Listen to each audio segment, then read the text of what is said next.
एक और बात, मेरा बेटा मेरा सहारा बनेगा बुढ़ापे में।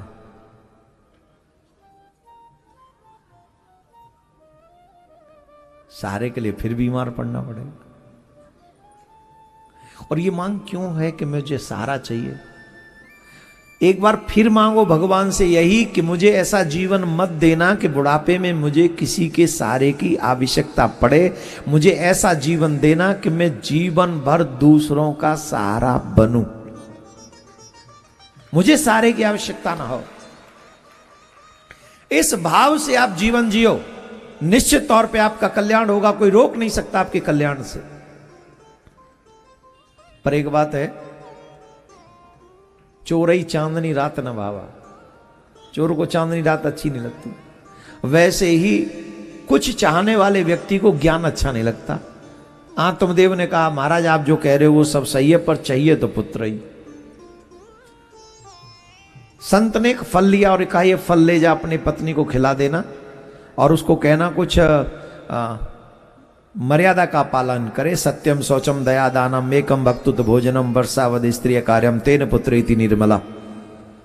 पृथ्वी पर शयन करे, एक सामान्य ग्रहण करे, सत्य बोले, झूठ न बोले, उसे निर्मल बुद्धि वाला पुत्र होगा। इसने जाके अपनी पत्नी को दिया। पत्नी वो अलग ही हिसाब की थी, नाम ही था धुंधली। वो बोली कहीं ऐसा ना हो मैं फल को खा लूंगी तो मेरा शरीर भारी हो जाएगा, फिर चोर आ जाएंगे, गांव में आग लगा देंगे, सब भाग जाएंगे, मैं भाग नहीं पाऊंगी, मैं तो जल जाऊंगी, मैं तो मर जाऊंगी। बताओ ऐसे बच्चों को क्या जन्म देने से लाभ कि तुम खुद ही मर जाओ। कई लोग नेगेटिव ही सोचते हैं, पॉजिटिव सोचते ही नहीं है। वो बेचारी टेंशन में थी, उसी समय उसकी बहन आ गई तो बहन से कहा कि ये फल खाऊंगी तो फल पुत्र होगा, पर पता नहीं मैं मर गई। तो उसकी बहन ने कहा कि तू छोड़ ये सब फल बल मत खा, मेरे पति को कुछ धन दे दियो, मैं भी गर्व से हूं, मैं तुझे अपनी जो भी संतान होगी तुझे दे दूंगी। और ये फल का चेक करने के लिए चेकिंग कर ले, गाय के यहां भी तो तेरे कोई संतान नहीं हो रही, ये फल उसको खिला दे। तो धुंधली ने वो फल गाय को खिला दिया और बहन के जो पुत्र हुआ उसको ले लिया और उस पुत्र का नाम रख दिया धुंधकारी। क्या नाम रखा? खुद धुंधली और ये हो गया धुंधकारी। अब गाय को भी संतान हुई, फल थोड़ा विलंब से मिला तो लेट हुआ, लेकिन उसको भी एक मनुष्य का जन्म हुआ। गाय को भी, जो गाय का पुत्र था वो मनुष्य जैसा ही था, लेकिन उसके जो कान थे, कर्ण थे, वो सिर्फ गौ जैसे थे, इसलिए उनका नाम गौकर्ण रखा। पंडितो गौकर्णो पंडितो ज्ञानी धुंधकारी महाखल। गौकर्ण जी पंडित थे, विद्वान थे, भगवत भक्त थे, माता पिता की आज्ञा मानने वाले थे, पर धुंधकारी महाखल। धुंधकारी कौन है? जो मदिरा पान करता है। धुंधकारी कौन है? जो जुआ खेलता है। धुंधकारी कौन है? जो माता पिता से लड़ाई करता है। धुंधकारी कौन है? जो वैश्यागमन करता है। वो धुंधकारी कौन है? जो नित्य झूठ बोलता है। धुंधकारी कौन है? जो झगड़ा ही करता रहता है, वही धुंधकारी है। धुंधकारी के कोई सींग थोड़ी होते हैं। जिसका आचरण दूषित है वही धुंधकारी है। और इसके अपोजिट जो है, जो माता पिता की बात माने, जुआ न खेले, शुद्ध आहार करे, भजन करे, पाठ करे, सत्कर्म करे, निष्ठा के साथ धन कमाए, वही गौकर्ण है। बचपन से ही इतना दुख दिया धुंधकारी ने, जब बड़ा हुआ तो थोड़ा सा बड़ा हुआ, एक बच्चे का कंठ दबाया, कुएं में फेंक दिया, उसे मार दिया उसको। उसके घर वालों ने आके शिकायत की। जब उसके घर वालों ने आके शिकायत की तो आत्मदेव रो रहे हैं। क्या कह रहे हैं? इससे तो मैं पहले ही अच्छा था जब मेरे घर में पुत्र नहीं था।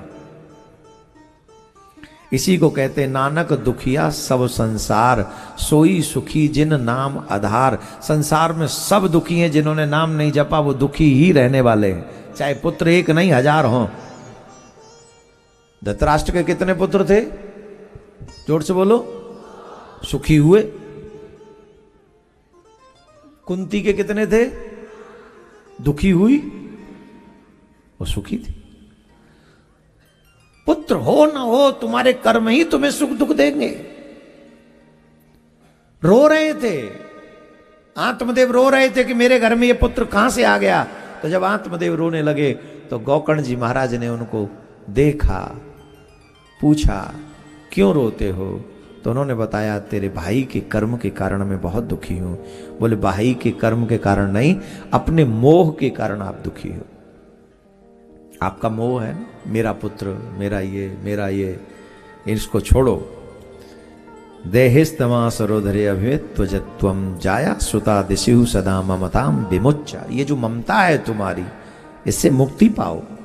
ये जिस शरीर में तुम इतना प्रेम कर रहे हो, कौन कौन अपने शरीर की बड़ी बड़ी देखभाल करता है, परफ्यूम लगाता है, क्रीम लगाता है, साबुन लगाता है, मलमल साबुन रोज नहावे, 15-20 बाल्टी पानी बहावे और फिर कारी ते गोरों है पावे।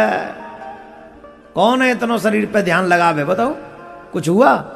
इस शरीर के ऊपरी आडंबर को थोड़ा सा साइड कर दो, इसके अंदर झांक के देखो क्या है। नासिका से क्या निकलता है, आंख से क्या निकलता है, कानों से क्या निकलता है, और गुप्त अंगों से क्या निकलता है, बताओ क्या है? थोड़ा सा चीड़ दो यहां से, क्या निकलेगा? और अंदर जाओ, क्या दिखेगा? और इसे चीड़ दो तो हड्डियां दिखेंगी। कौन सी ऐसी वस्तु है जिसे तुम प्रेम कर सकते हो? नाक से निकलने वाले, मुंह से निकलने वाले, आंख से निकलने वाले, कानों से निकलने वाले मैलों को प्रेम करोगे? ये सब हमारे अंदर कूट कूट के भरा हुआ है, उसी से टिका हुआ है। जैसे हम नहीं शहर का कचरा ठोक ठोक के भर्त कर देते हैं, उसके बाद फिर मकान बनाते हैं। सारा कचरा का भर्त है हमारे अंदर, है कि नहीं? बोलो। कई बच्चा मलमूत्र त्याग दे तो कितनी मुंह सकोड़ लेते हैं हम लोग, अरे राम राम, साफ करो साफ करो। साफ करो? पेट को कैसे साफ करो? अपने अंदर झांको, भरा पड़ा है वही। इसी मलमूत्र का भांड है हम, नथिंग स्पेशल, कोई अलग नहीं है। सिर्फ अच्छा यह है कि हम इस शरीर से भजन कर सकते हैं, मंदिर जा सकते हैं, भगवान को पा सकते हैं जो अन्य योनियां नहीं कर सकती। और भजन बिना सुन प्राणी सूनी जिंदगानी, बेकार है।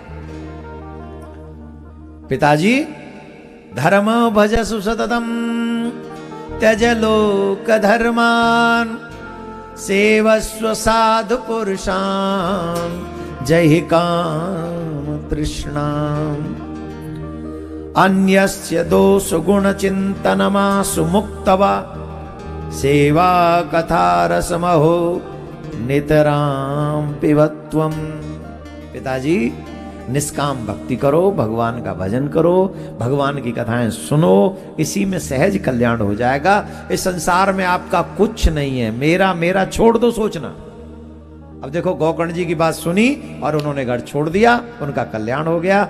धुंधली नहीं गई थी छोड़ के, धुंधली को धुंधकारी ने पीटा और फिर अपने आप कुएं में कूद के आत्महत्या कर ली। और गोकर्ण जी ने सोचा, ना पिताजी है ना माताजी, अब हम यहाँ किसके लिए रहें, भाई के आचरण ठीक नहीं।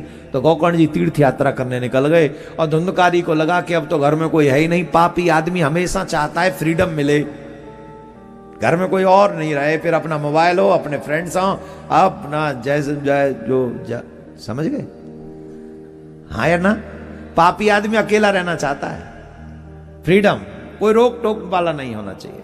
अब धुंधकारी को लगा घर में कोई है ही नहीं, बुरी स्त्रियों को ले आया घर में, उन्हीं के संग रहने लगा, उन्हीं के कहने से चोरी इत्यादि करने लगा, उनकी जरूरतें पूरी करने लगा। एक दिन उन्होंने सोचा ये खुद तो मरेगा ही, हमें और मरवाएगा।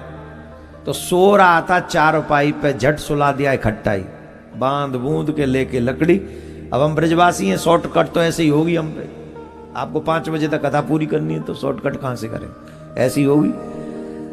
रस लकड़ी थी, जलती हुई लकड़ी, धाए धाए मारने लगी उनमें जोर जोर से। वो चीख रहा था, बचाओ बचाओ बचाओ। माया कैसी है? जिसका शोषण करती है उसी को मार देती, जिसके द्वारा पोषित होती है उसी को मार देती है। ये माया है। ये स्त्रियां इसी से पोषित हो रही थी, इसी के द्वारा धन से पोषित हो रही थी और उसी को मार दिया।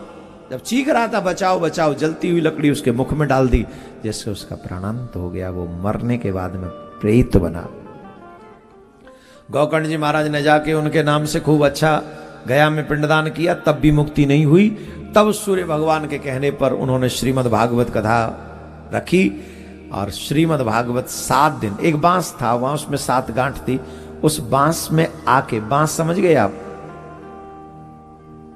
बांस में आके बैठ गए धुंधकारी।